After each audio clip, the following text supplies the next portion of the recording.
Nunggak BPJS Rp1 juta, jenazah ibunda ditahan rumah sakit, anak cari donasi di medsos.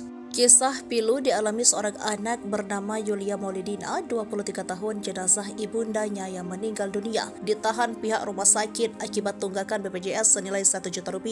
Agar jenazah bisa dikebumikan, terpaksa Yulia mencari donasi dari warganet di media sosial. Kisah pilu itu diceritakan oleh Yulia di akun miliknya pada Senin 6 November 2023. Cerita itu kemudian diunggah kembali oleh salah satu akun Instagram. Dalam unggahan itu, Yulia menceritakan bahwa ia dan keluarga menghadapi kesulitan dalam membawa pulang jenazah sang ibu. Hal itu terjadi akibat tunggakan pembayaran biaya pengobatan melalui BPJS Kesehatan senilai Rp1.820.000.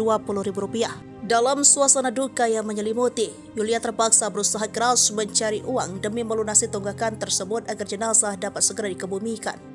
Yulia menceritakan bahwa ibunya berasal dari desa Mekarbukti, Kecamatan Cihampelas, Kabupaten Bandung Barat, yang mengatakan sang ibu mengeluhkan sakit kaki selama beberapa bulan terakhir. Pada hari Minggu 5 November 2023, kondisi kesehatan sang ibu semakin memburuk. Hal tersebut membuat Yulia dan keluarga membawa ibunya ke unit gawat darurat di salah satu rumah sakit di Kota Bandung. Meskipun tunggakan pembayaran diselesaikan, pihak rumah sakit meminta Yulia untuk membayar denda tambahan yang melebihi iuran pokok BPJS sebesar Rp2,6 juta.